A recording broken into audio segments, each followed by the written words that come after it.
Nagpapatotoo na ang kasulatang ito ay tunay na salin sa katutubong sulat na iniingatan dito sa kalihimang nasa ilalim ng kanyang pamamahala at sa katunayan ay nagpirma na may pag-alon ang presidente itong gobyerno revolusyonaryo na Ginoong Emilio Aguinaldo. Sa bayang Bacoor, ngayong ika-6 ng Agosto ng taong 1878.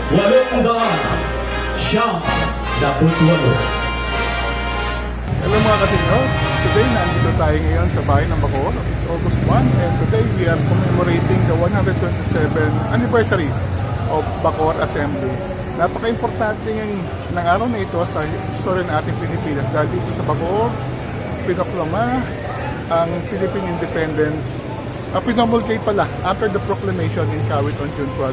So samahan niyo ako as we take part in the activities related to the declaration or the promulgation of the Philippine Independence. Tara na!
Mga minamahal kong mga kababayang Pilipino, lahat tayo ay pamilyar sa kwento ng ating kalayaan, kasunod ng madugong hibagsikan laban sa mga mananakop.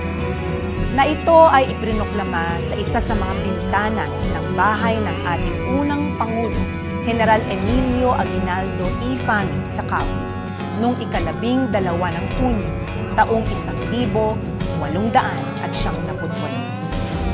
At ang lahat ay nagbunyi sa paglaya natin mula sa mga Kastila at kalaunay pagsilang ng kauna-unahang republika at demokrasya sa Asya. Nararapat lamang na malaman ng lahat ang ating tagumpay. Dito natin maipakikita na kaya na natin makapag-isa. Pero hindi ito ang buong kwento. Ika-7 ng Nobyembre, taong 2024, naging ganap na batas ang Republic Act No. 12073 o ang Araw ng Paglalathala at Pagtatanyag ng Kasarinlan ng Pilipinas. Bacoor Assembly of 1898 Act naman ang maiksing titulo nito. Ang batas na ito ay hango sa ating inihaing panukalang batas na House Bill 5078 na ang layon ay kilalanin ng batas ang mga mahalagang kaganapan sa Bacoor noong Agosto 1878. At mismong si dating punong ministro at inapo ng Presidente Aguinaldo, kagalang-galang Cesar E.A. Birata, ang nagkwento nito sa akin. Pumunta kayo rito sa Bacoor at pag-usapan natin tungkol dito sa ating kasarinlan, kung paano natin ayusin, kung paano natin tayo mamamahala, ipakita natin sa ibang bansa na kaya natin. Sa umaga ng araw ng proklamasyon ng ating kalayaan, masinsinan ang naging pag-uusap ni General Emilio Aguinaldo at ng bayaning sigat Apolinario Mabini. Nakumbinsi ni Mabini ang ating unang Pangulo na huwag pirmahan ang dokumento na hinanda ni Ambrosio Dianzares Bautista na nagsasabi na tayo'y malaya na dahil sa maraming kadahilanan. Isa na rin rito ang salitang protektorado o protectorate sa Ingles. Nangangahulugan lamang ito na sa ating paglaya, tayo ay agad nang mapapaloob sa proteksyon at impluwensya ng Estados Unidos. Ayon na rin sa mga nakatala, may nakamasid na barkong pandigma ng Amerika sa malapit na Look at may mga Amerikanong sundalo din sa madla. Isama na rin natin ang pula, puti at bughaw na kulay ng ating bandila ay isang pagtangkilik at respeto sa Amerika.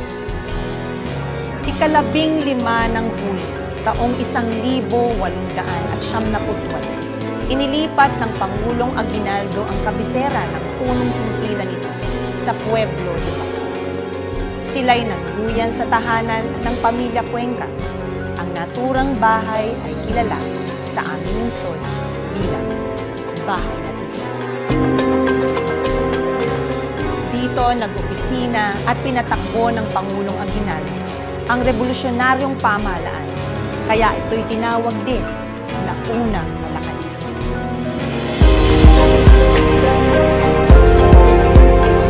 Sa kanilang pamamalagi sa Bahay na Isa, ipinatawag ng Pangulong Aguinaldo ang mga gobernadorsilyo o mga local presidents mula sa 16 na lalawigan na magtungo sa Bacoor. Inihanda rin ni Gat Apolinario Mabini ang isang bagong dokumento, ang Acta de Independencia, na ang layunin ay maiwasto ang deklarasyon ng kasalinan. 178 ang tumugon sa pananawagan ng Pangulo. Doon sila ay nanumpa sa harap ng Pangulong Aguinaldo at kanilang nilagdaan ang Acta de Independencia noong unang araw ng Agosto, 1898. At ang inilathalang aktang ito ay siyang pinadala sa ibang mga bansa para kilalanin at upang maitanya. Kalaunan ay ipinagtibay din ang nilalaman nito ng mga delegado ng Kongreso Revolusyonaryo sa Malolos na siya ring mga tagapagtatag ng unang Republika ng Pilipinas. Sa makatuwid, ang nilagdaang Acta de Independencia ay matibay na patunay na tayo'y malaya na at tayong mga Pilipino ang siyang titimon ng ating tadhana. Ang kwento ng Bacoor Assembly 1898 ay kwento hindi lang ng isang pamahalang nakikibaka laban sa mga mananakop. Ito ay kwento ng busilak na pag-ibig sa inang bayan. Ang Bacoor Assembly 1898 ay kwento nating lahat bilang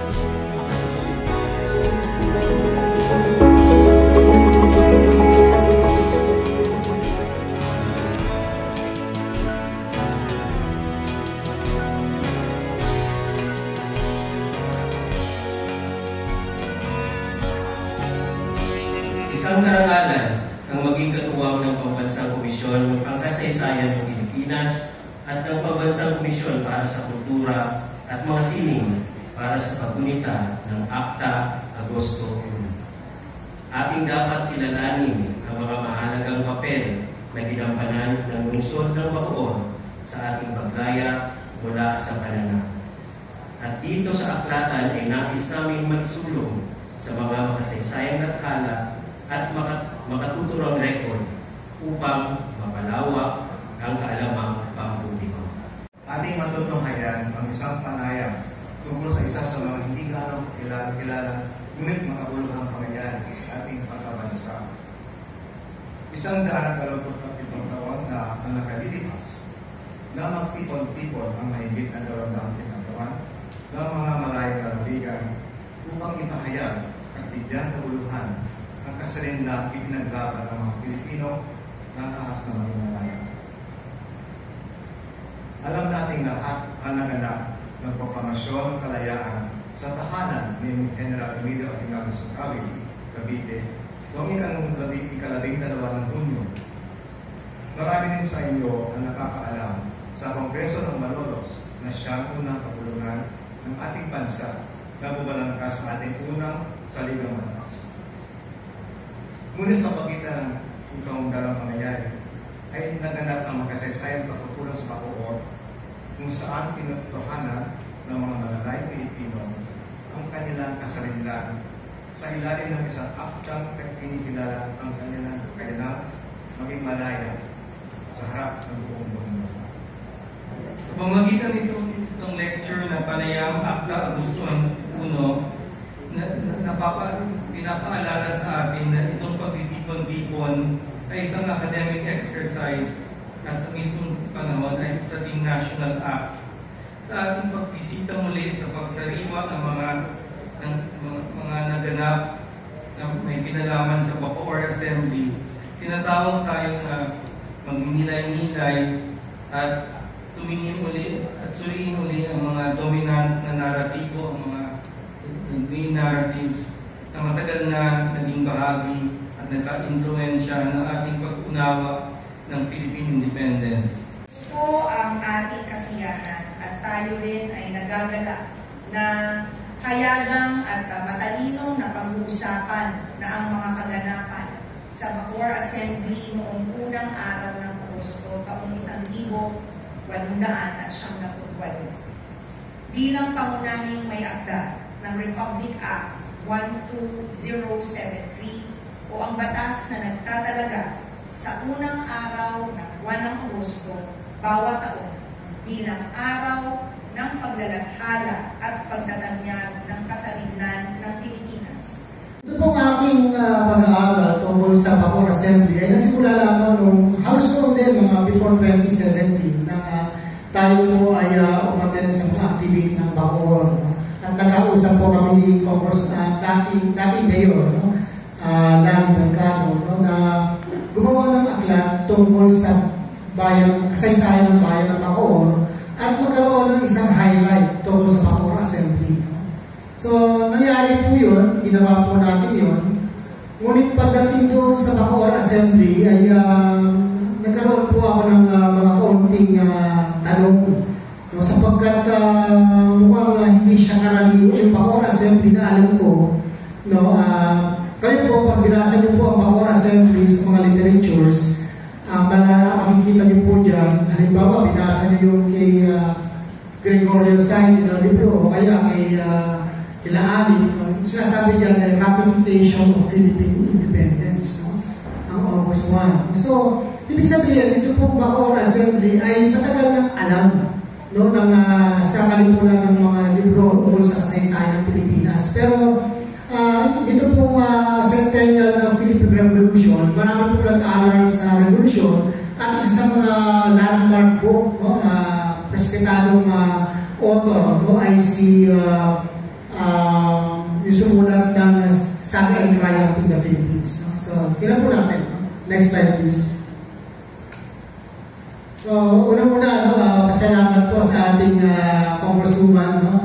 Lani Mercado Revilla, sa ating pong nasa mga kasama sa Kongreso at Senado, no, na silang nagpasa, no, ng batas na ito, no, na isang research, no, na ay naging batas. Eventually, maraming salamat po. No? Isang output ng research. Next slide, please. So, dito po ako nagsimula. Dito po ako nagsimula sa libro ni O.D. Corpus, Saga and Triumph. Basahin ko lang, no? One of the most important documents of the revolution was a product of this uncertain period. More than 200 elected town heads traveled from their provinces and arrived in Cavite in the last days of July. The decrees of June 18 and June 20 provided that their election as town heads required confirmation by the central government, and they were assembled in Bacoor for mass confirmation and oath-taking ceremonies before President Emilio Aguinaldo. Kaya mayroong oath-taking. The latter attended to them while he was deciding on the problem of Manila. The formal confirmation and swearing in took place on August 1, but this was only a routinary part of the Assembly's agenda. The ensuing statement of the Assembly of Town Heads says that they had been summoned to discuss a solemn declaration of Filipino independence, which they did. The Assembly unanimously adopted an independence declaration, the sense of which is resolute. So, may pag-usapan natin. The Assembly then unanimously proclaimed the independence of the Filipinas. And the closing sentence, the declaration be given in Cavite province on the first day of August in the year of our Lord 1898, in the year of the first year of Filipino independence. So, madali ang ng proklamasyon sa dahil mga military yung mga nandoon. No? At yung pang-apat, yung hindi pagpirma ni Emilio Aguinaldo doon sa June 12 Independence Draft. No? Nandiyan naman yung sample ng June 12, no? Makikita natin kung nakapirma ba o hindi. No? Pero when according to all the purpose, no? Dahil nabismaya nga si Emilio Aguinaldo, hindi niya pinirmahan ang June 12 draft. Medyo nakakaguguluhan na tayo. No? Bakit merong June 12, merong August 1? No? At ano ba yung August 1? No? Kasi sa pag-aaral na natin ng kasaysayan, lumilitaw na rin ng August 1, pero hindi ganito yung treatment. Bakit? Tingnan natin. So ito yung historiography. No? Sa aking po pag-aaral, ang unang nagbanggit na ang August 1 ay ratification ay si Theodore M. Calao sa kanyang Himagsikang Filipino no, na translated ni Virgilio Almario. Ang title niya, Ratifikasyon ng Kasarilan. So, ayan, ang mga presidente ng mga bayan itinatag ayon sa atas ng pamahalang panghimagsikan ay nagpulong noong Agosto upang pagtibayin. No? Translation, pagtibayin ay ratification. So, sa hinahanap ko yung sino bang unang-unang nagsalita na ito ay isang ratification? Ay si Theodore Calao. No?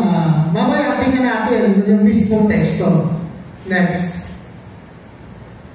Well, tinignan ko rin sa mga kilalang historian sa Cavite, si Alfredo Saulo. Alfredo Saulo followed the pathway of saying na siya ay ratification. No?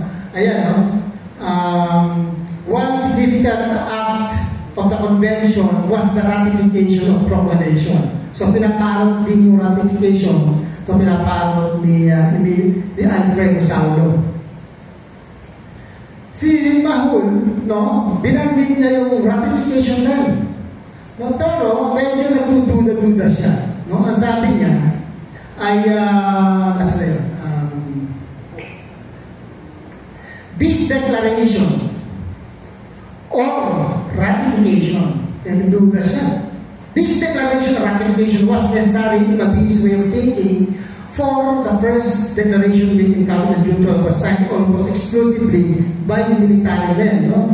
Although, as pointed out before, Mabini did not favor a public declaration of independence that it would reveal to the Americans the intentions of the revolutionists. No? The J.R.M. Taylor, diyan ko siya unang nakita. No? Published by the UN Foundation noong 1971. No? At yung isang version niya.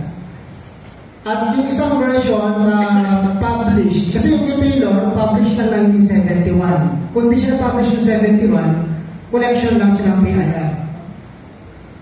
Then itong Quezade, ito yung very popular no, na alam natin, na part ng kanyang 12 series, no, na-published din siya. Ngayon, noong 1930s ay nag-publish ang dating NHI, ano pangalan nun? NSC, no? About Apolinary Mabini, yung kanyang Land Revolution Filipina. Heroes Commission, no? So, ito yun. Although yun ay walang translation, Spanish, Spanish language. Then, pakailan lang, nag-publish ang National Historical Institute ng translation no, ang La Revolution na Filipina. So ito po yung karaniwang mababasa natin ng mga dokumento na may kinalaman sa August 1. So ito po yung sa National Historical Institute. No? So kung makikita po natin, well siguro pwede natin balikan yan, no? Sa aking pagbasa, wala na namang makikita na ratification ng independence. No? Ang makikita po natin dyan, no, ay, teka natin.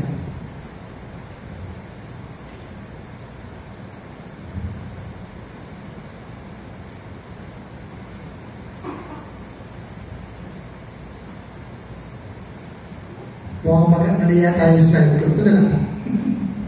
Ito yung Spanish version, no? Actually,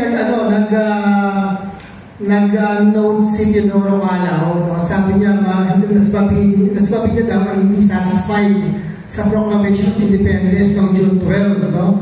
Dahil yun daw po ay ginawa lamang ng mga militar.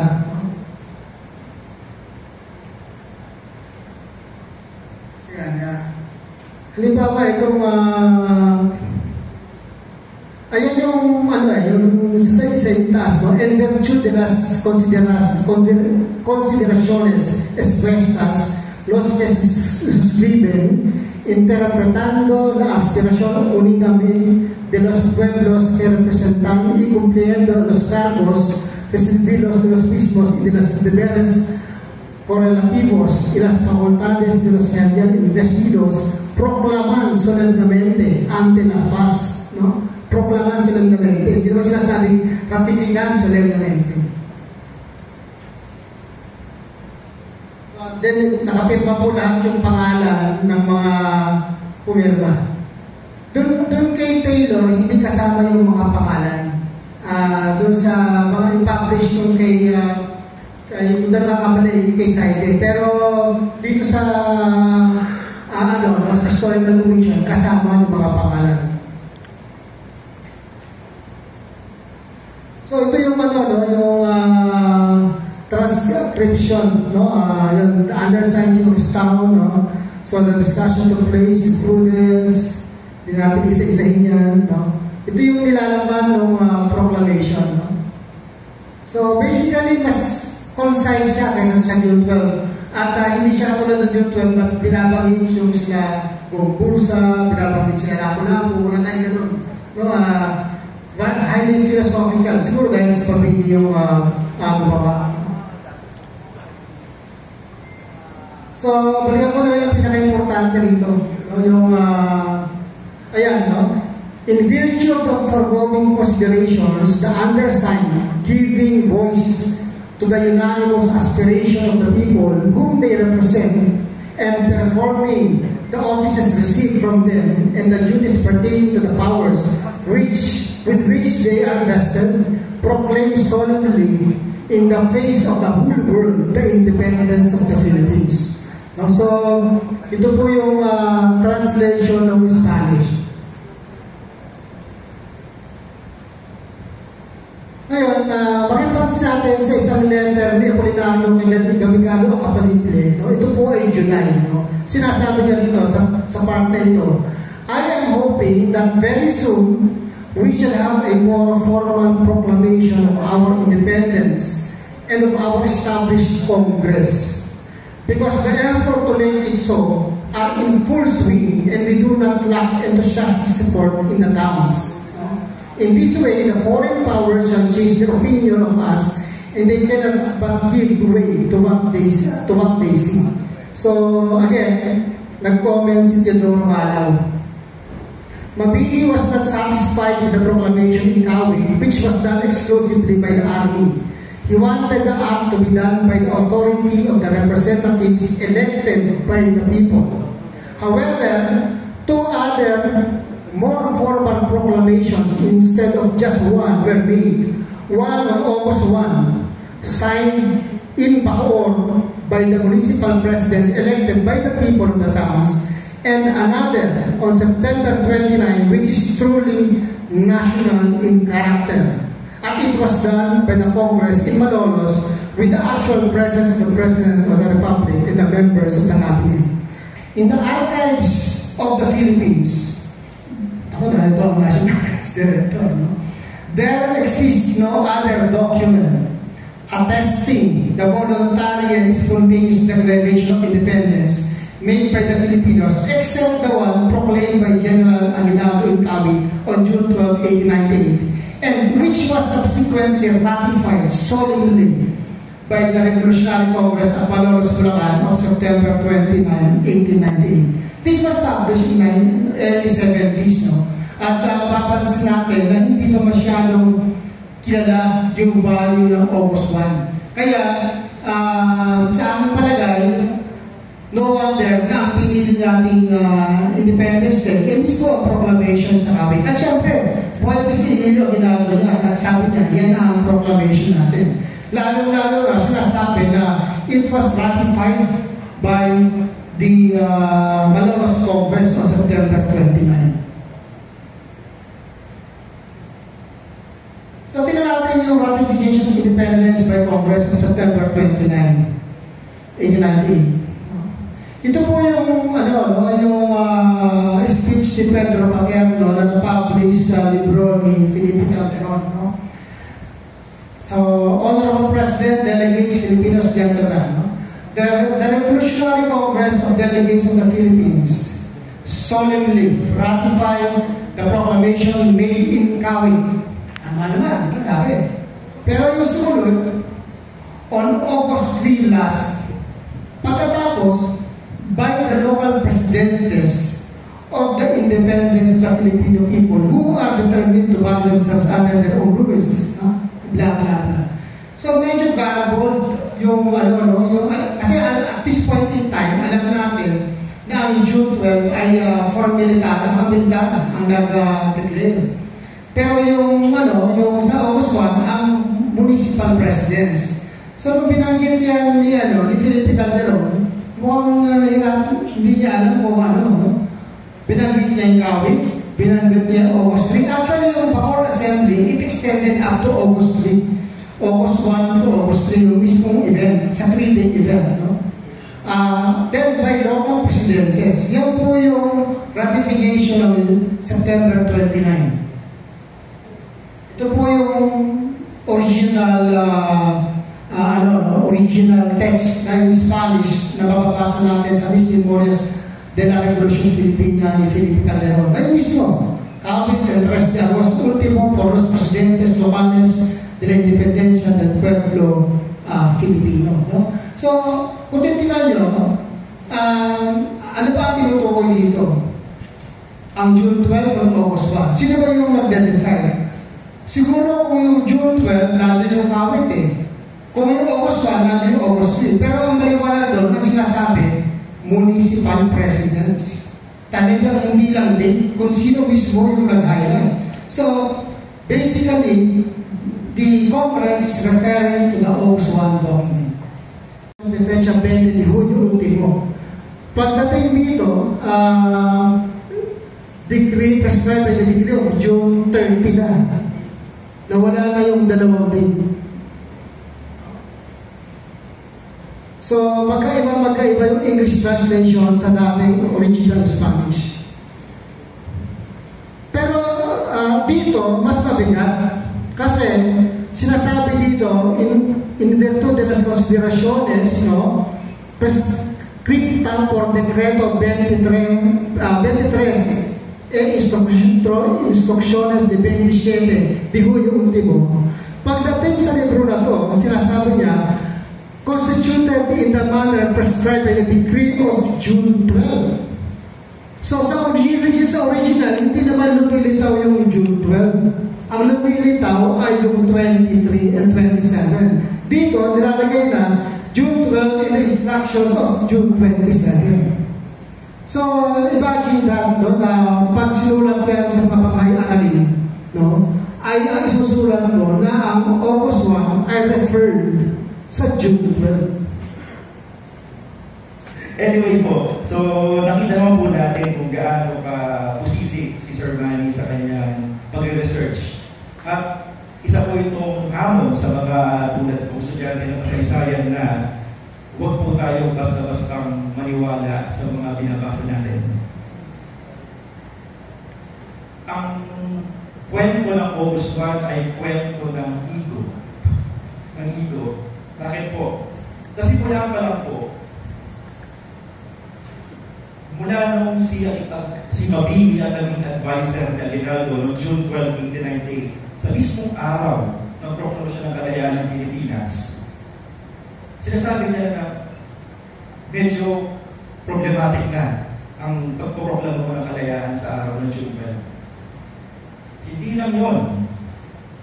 Kapag binasa po ninyo, kaya nga napaka-importante po, tuwing June 12, araw ng kalayaan sa mga estudyante ng kasaysayan at mga teacher, itry po ninyo ibabasa sa mga bata ang nilalaman ng Acta de la Proclamación. Nung elementary kami, walang internet. Nung high school kami, walang internet. So hindi namin alam ano ang laman ng Acta. Basta alam lang namin napaka-importante yung pecha ng June 12. Nung ako ay nag-college, nasa Bulacan State University ako nag-college at isa sa mga historiador na namit ko, si Dr. Jaime Veneracion, nag-publish siya ng isang libro sa Bulacan State University na ang title ay Bulacan ng mga Bayani noong 2007. At meron siyang napakagandang article doon. At ang sabi, Acta de la Independencia. Bakit tinawag itong a terrible document ni Dr. O.D. Corpus? So, napakabigat no kanyang argument. Terrible document. At sinasabi ni Dr. Veneracion, narinig na ito sa isang lektura ni Dr. Corpus na ang tawag ay Centennial Lecture Series ng UPCIDS, SIDS. Naririnig ko ito kay Ma'am Rosa Pitan. Yung SIDS, UP-SIDS, na pinondohan pa ito ng NHI, yung Centennial. No? At noong July 14, 1998 na ito, dinis elektura sa UP, at ang sabi ni O.D. Corpus, anong klaseng independensya ang gayon kung iaasa lamang naman pala sa ibang bansa ang katatagan ng gobyerno at ang kaligtasan ng kanyang lupain at mamamayan. So, yun yung pinagagalingan ni Dr. Corpus. Pati sinabing terrible document yung June 12 Acta. Terrible dahil hindi pala dumaan kay Aguinaldo ang babasahin proklamasyon ng kalayaan. Technically, ang birth certificate natin. Bakit terrible, sabi ni Dr. Corpus? Saan nakakita na araw ng kalayaan, ang ipinakahayag sa buong mundo, tayo ay nasa pangangalaga ng Amerika at ang mga kulay ng watawag ng Pilipinas ay hango sa kulay ng bandera ng Estados Unidos. At ano pa ang sabi ni O.D. Corpus? Hindi ko alam kung ito ay nakuha niya mismo sa Aguinaldo o sa mga veterano ng revolusyon na nakawitness ng June 12. Noon daw binabasa at naririnig daw ni Aguinaldo ang pagbabasa ng Acta sa kanyang sariling bahay sa awit. Inaapoyan daw sa puwet si Aguinaldo. Isa siyang idiom sa Tagalog na hindi siya mapakali sa naririnig niya. At lumalabas, hindi niya nabasa, hindi dumaan sa kanya yung babasahin sa hapon ng June 12, 1898. Kaya din nabanggit ni Sir Manny kanina, on the very same day, sinesante niya ang nagsulat ng Acta. Si Ambrosio Rienzares, Bautista, na kanyang advisor. At ang ipinalit ngayon ay si Mabini. Apparently, itong lecture na po ni Dr. Corpus ay na-publish pala ng 2001 ng UP. Yung word ni O.D. Corpus ay hindi terrible document. Ngayon na binabagay ni Dr. Veneracion, kundi horrible document. Wala na pinakaiba. Sinubos ka na. Sinubos horrible. Kaya napaka-importante ibabalikan natin yung source. Kasi nga ito ay batay lamang sa pandinig ni Dr. Veneracion. Pero ganyan pa rin. Pero bakit eventually, mas binigyan natin ng halaga ang June 12? Gaya na ni Dr. Veneracion at ni Dr. Calairo, ito na kasi yung pinili ng bansa. Noong panahon buhay pa sa Aguinaldo, na mismo yung personality, no? Na dapat magtakda, ang daming petsa na po pwede. Kung pakikinggan ninyo ang version ng Bulacan, doon daw buhay pa si Aguinaldo noong mga 1935, no? Lagi daw niyang ipinagdiriwang, hindi ang June 12. Ang lagi niyang ipinagdiriwang ay ang araw ng Republika ng Pilipinas, January 23, 1899. At ano ang sabi ni Jose P.W. Tantoco, ang kilalang historiador ng Bulacan. Nung nabubuhay pa si P.W. Tantoco, ang lagi daw sinasabi ni Aguinaldo, ito talaga ang tunay na kalayaan ng Pilipinas, ang January 23, 1899. kung kailan ipinanganak ang Republika ng Pilipinas. Dapat tingnan mo naman ang logic, stage by stage yan. So, hindi na nagkakatagana sa paglagdad mo ng flag, pagkanta mo ng pambansang awit, kundi i-galvanize mo, i-equip mo yung bansa mo na magsarili. At yan, mapapatunayan mo lang yan kung ikaw ay masariling gobyerno na. At yun ang sinasabi lagi ni Aguinaldo until 1935. Umupunta ang mga veteranong ng revolusyon from Cavite to Bulacan, taon-taon, up until 1935. Ano nangyari? According to, well, hindi ito naisulat, pero ito ay kwentong bayan sa Bulacan. January 23, 1935. Panahon na ito ng medyo pabalik na tayo sa Commonwealth at magkakaroon ng halalan. Siniraan pala ni Manuel Quezon si Aguinaldo sa Bulacan na ipinapakay pala daw ni Aguinaldo si Bonifacio. Technically, ang Bulacan ay maka-Bonifacio. At nung araw na yun, na araw taon-taon naman na diriwang ng araw ng Republika sa Aguinaldo sa Bulacan, nagsara daw ng bintana at ng pintuan ng Bulacan, nagdadlad ng ulay itim na tela at black ribbon. At ano, ang kwent at ang tawag dito ng mga Bulacan ng matatanda, nagluksa ang malulos. At ano ang sabi ng Aguinaldo? According to the local law, hindi na ako kailanman tutuntong ng Bulacan. At mula noon, nadilis na ang possibility ng January 23, 1899 as the National Day ng bansa. Okay, pagdating eventually ng mga panahon, magtalo sa Aguinaldo sa Commonwealth, at ang makikita na natin ngayon mga dokumentasyon, ang sineselebrate na ngayon na Aguinaldo yung June 12, hindi na ang January 23. Sabihin natin na pagdating ng 1960s, pangunguna ng Philippine Historical Association na naging pangulo si Dr. Manny Calahiro, na ibalik sa 1898 ang araw ng kalayaan for July 4. 1962 yun, sir, no? 62. 2 taon bago pumanaw si Pangulo Aguinaldo, nagtatrin naman sa Aguinaldo na yan ang dapat. No? So mula noon, naging sagrado na ang petsa ng June 12 sa bansa. Dahil mismo sa Aguinaldo ay binigyan ng sanction.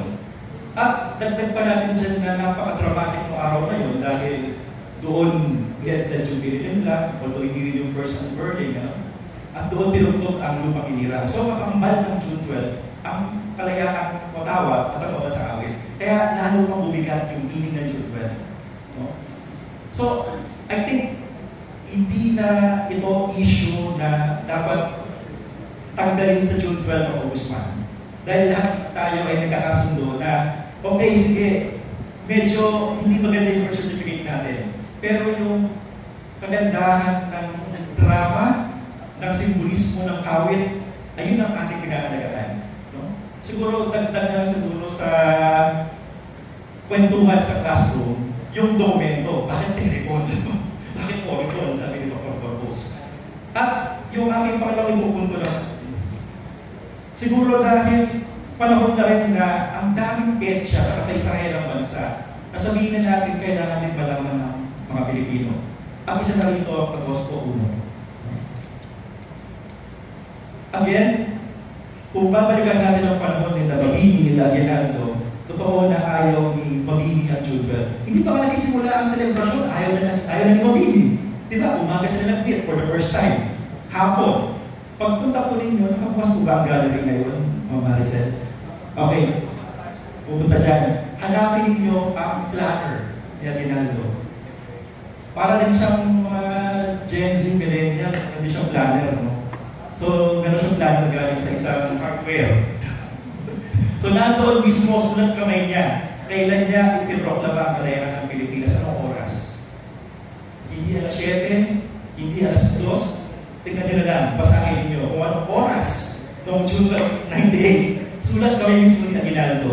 No? So, dahil si Mabini na ang pinagkatiwalaan ni Aguinaldo na maging advisor niya, isa sa mga ipapayo niya, kailangan natin ulitin yung pagpaproklama ng kalayaan ng Pilipinas. Ang malinaw naman po na ilatag ni Dr. Manny na yung proklamasyon ng kalayaan ng Pilipinas sa June 12 ay nasa presensya lamang ng mga representative ng mga militar sa mga probinsya.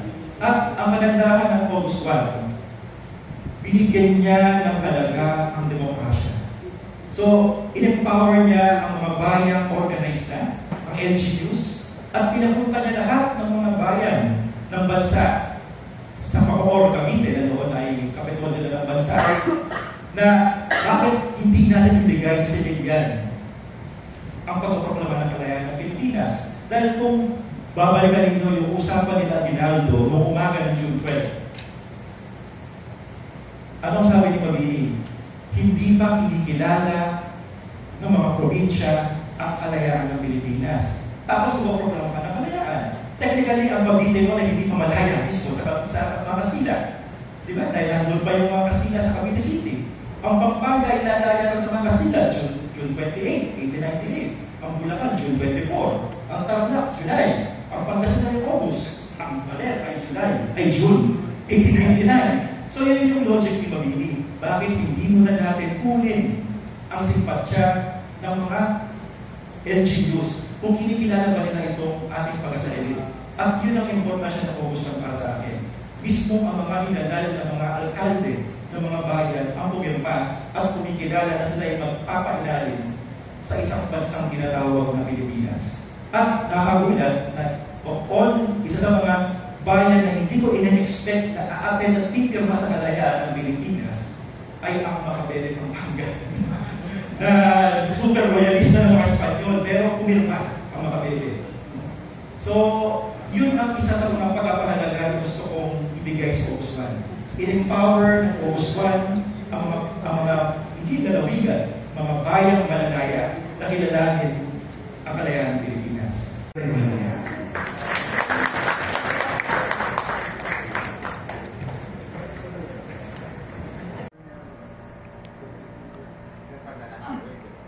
Parang gano'n. So, saan ang nakalagay? Pero mas magandang nalagyatan na dramatic thing. The Philippines. Tapos yun, another thing related sa... Declaration of Independence of the Philippines. Yes. This is Aguinaldo. Ito yung sa Kawit? Yes. June 12, 1890. Ito yung mga nakapirma doon sa plaza. Ito yung mga signature na ginamit. Diba? This is original. The original. Yan ang birth certificate ng ating bansa. Look at that.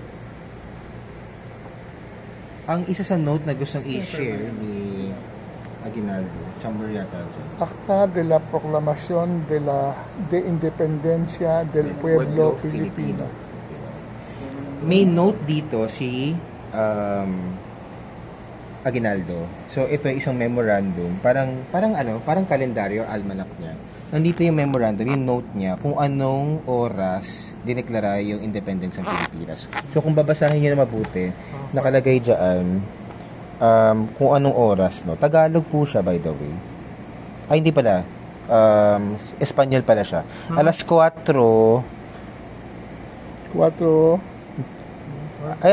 at 20 minuto ng hapon. Tagalog nga. Diba? Yan. Cavite. Albio.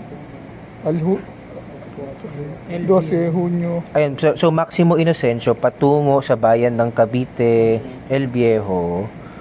Ang proklamasyon something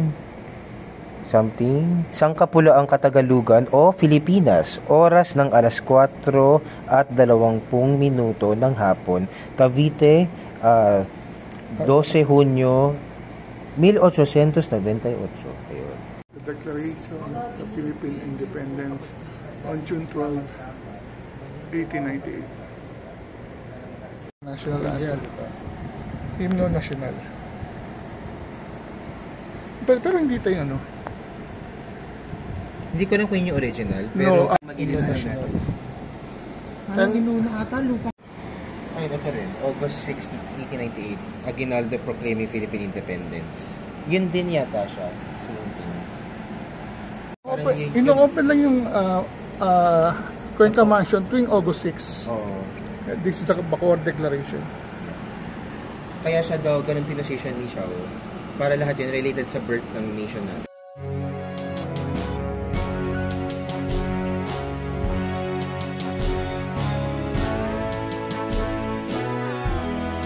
So, nandito tayo sa bayan ng Bacoor. Medyo maaga pa. So, ikot-ikot muna tayo. Nandito tayo sa plaza ni Padre Gomez dito sa bayan. Dito ako nag-aaral ng high school elementary kaya kabisado ko tulugan. Dito ako tumatambay ng bata ako. Mga 50 years ago. Dito ako umupo. Yung statwa ni Mariano Gomez. Siyang naging parish priest noong panahon ng Kastila bago siya napasama sa Kumbursa.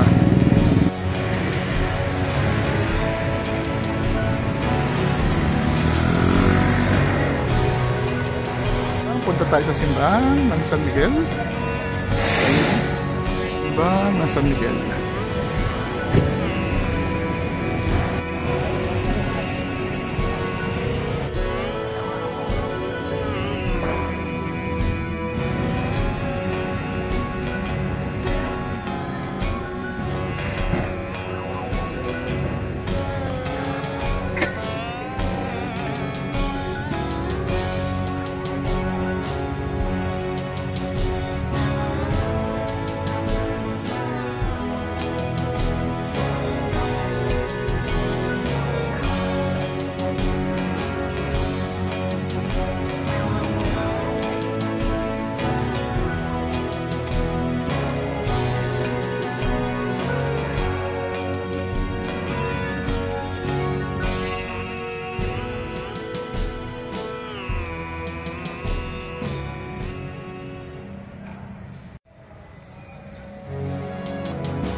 Importante event dito.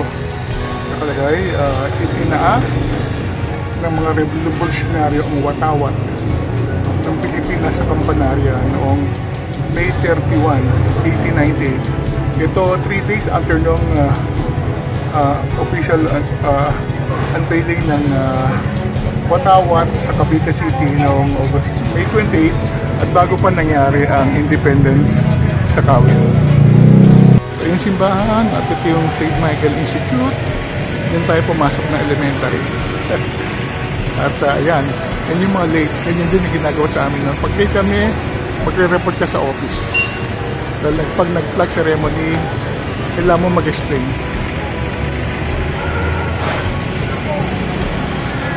Elemento ni Padre Mariano Gomez. Dahil siya ay naging parish priest, cura paroko ng simbahan ng San Miguel dito sa Bacoor. Papunta na tayo sa bahay na Tisa kung saan naganap ang Bacoor Assembly. So, ang bayan ng Bacoor, ito yung pinakapoblasyon. Tinatambayan ko to dati. So, papunta tayo sa may bahay na Tisa.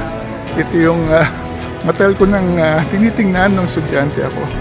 At hopefully, makakarayan tayo ng chance para makita to ng malapitan. So, ngayon, hindi natin may papakita yung actual harapan niya dahil may event, tinakpan. Pero ngayon, papakita ko lang isa sa mga past videos at saka photos na kinunan natin ng bahay na Tisa. Ito yun. May pa palang mga lumang bahay dito. Yan. Doon yung bahay na Tisa or Cuenca Mansion. Kung saan naganap ang August 1, 1898 Bacoor Assembly.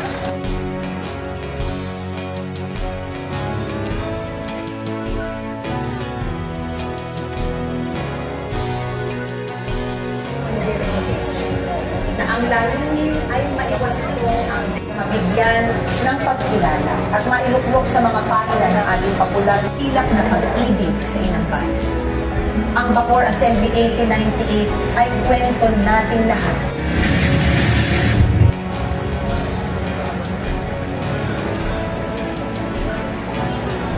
Sa kwento ng ating kalayaan. Kasunod ng madugong sa isa sa mga bintana ng bahay ng ating unang Pangulo. Pakikita na kaya na natin makapag-isip. Representative Brian Revilla at Cavite 1st District Representative Willa.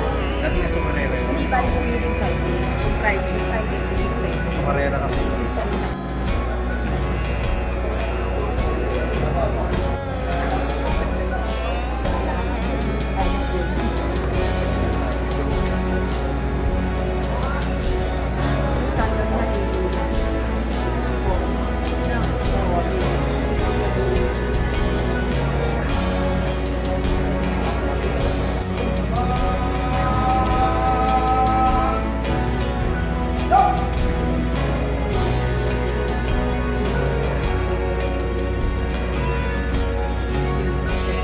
Ating pong matutunghayan ang pag-aalay ng bulaklak na pangungumunahan ng ating panauhing pandangal, kagalang-galang Senador Loren V. Legarda at sasamahan ni Commodore Lemuel E. Espadines, PM, ng Sandatahang Lakas ng Pilipinas. Ito ay sasaksihan ni na Tagapangulo Regalado Totauce Jr.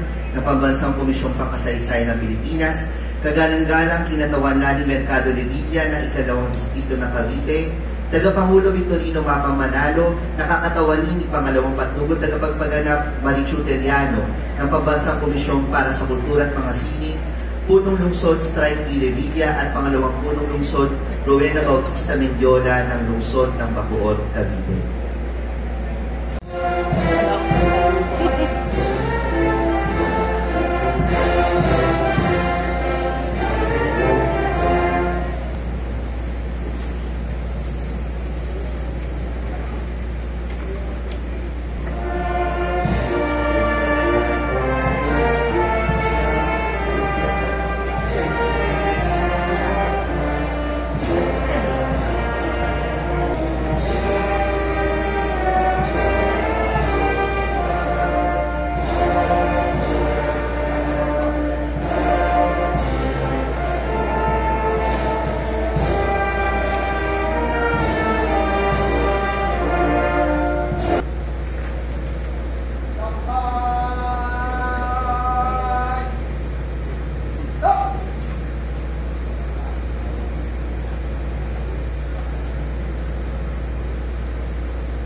Okasyong ito, nilagdaan ni na Emilio Aguinaldo at mga presidente munisipal ang dokumentong isinulat ni Apolinario Mabini na nagugyat sa pamahalaan na ipadala sina Felipe Agoncillo at iba pang diplomatikong Pilipino sa iba't ibang bansa upang hingin ang kanilang pagkilala sa kasarilan ng Pilipinas.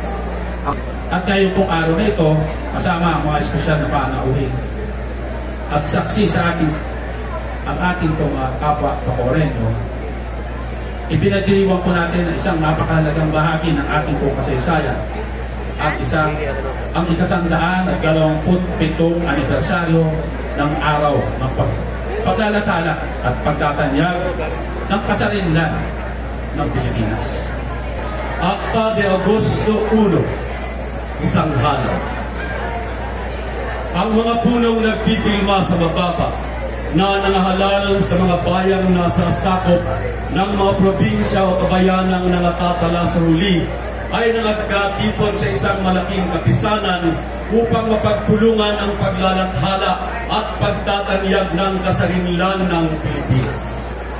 Ang pagbabangon ng bayang Pilipinas ay nagparangya ng di-ugaling dahas sa pakikitalad, bagamat ang kanyang hukbo ay padumali at salat sa sandata, at ang bayan ay sa huli ng paglalabay di nagpakabuyo sa malaking katampalasanan at kabangisan ng kaaway, kundi ang ipinakitay ang buong kagandahan ng loob at ang kaawaan sa kamuling lumilipit sa dati at tahimik na pagkakalagay.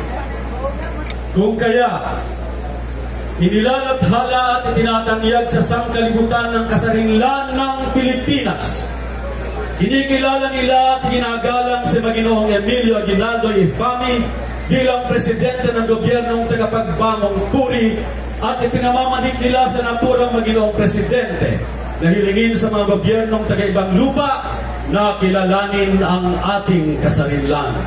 Sapagkat hindi dapat kanino man ang sumalangsang sa katutubong lakad ng lahat ng bagay dito sa mundo at inisin ang matuwid na hangad ng isang bayan sa ikasusulong at ipagiging dapat.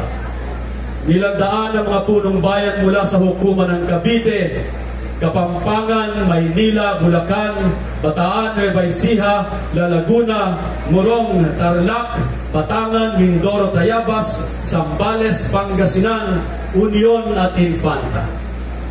Ngayong unang araw ng Agosto ng taon ni Kristo sa 1898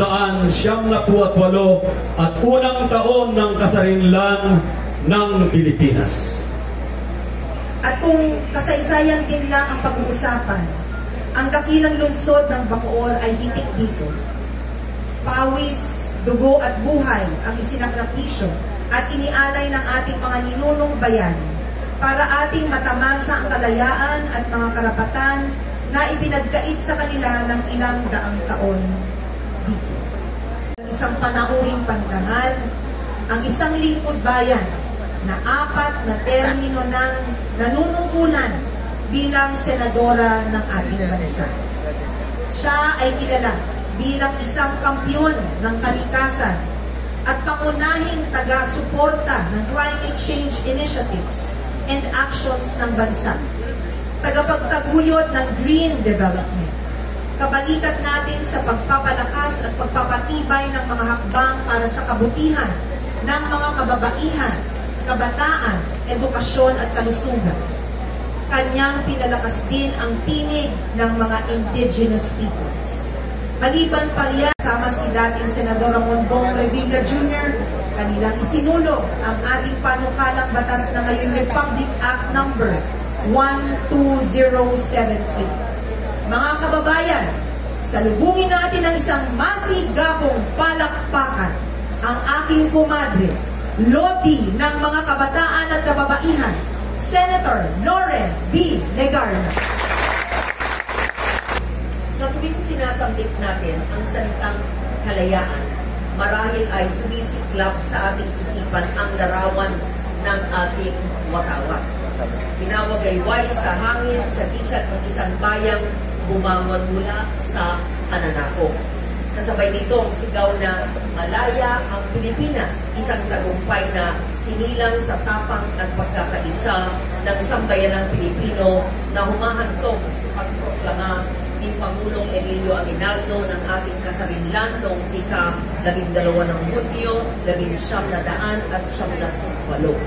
Sa araw na yon, unang kumalingaw-ngaw ang himig ng ating pambansang himno kasabay ng pagbugayway ng ating bandila sa harap ng isang malayang Pilipinas.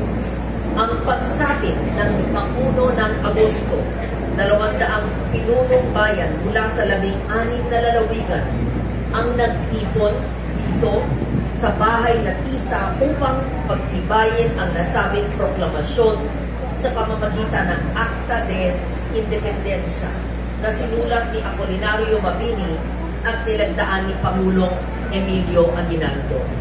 Ang dokumentong ito ang ating naging opisyal na tinig ng pagkakaisa at pinadala sa malalayong pulok at baybayin tangan ang mensaheng, narito ang isang bayang malaya, narito ang sambayanang Pilipino.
The house is an old cistern, balon. Collection ng tubig.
Arthur Meginaldo. Dito siya natulog during August 1.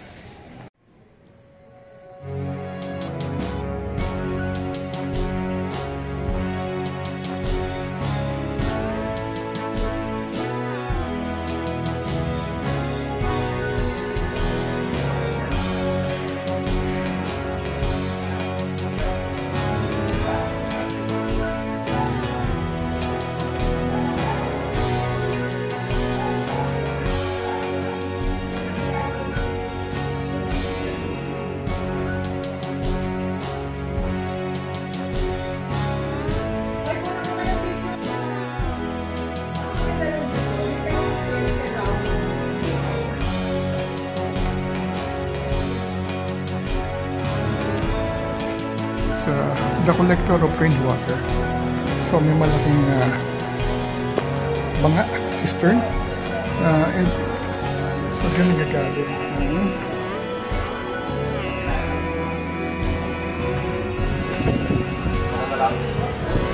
Alright folks, I'm very happy na finally nakapasok na tayo dito sa bahay na TISA kung saan naganap ang August 1 Bacoor Assembly noong 1898. So tatapusin na rin natin ang ating vlog.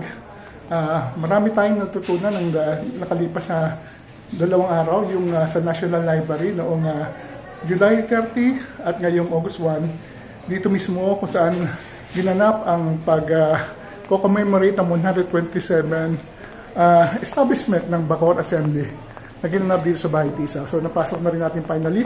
Natutunan natin kung gaano kahalaga ang August 1, kung saan promulgate ang Philippine Independence ng mga kitawan ng 16 na probinsya. Mga 200 sila dito sa bahay na ito.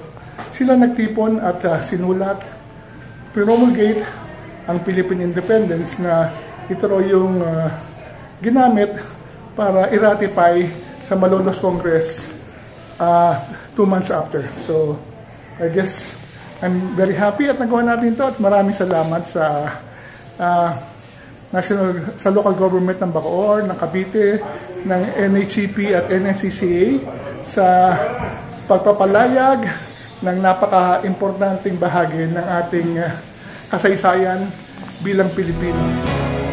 Maraming salamat sa panonood. Until the next vlog. See you soon. Maging malaya tayo sa ating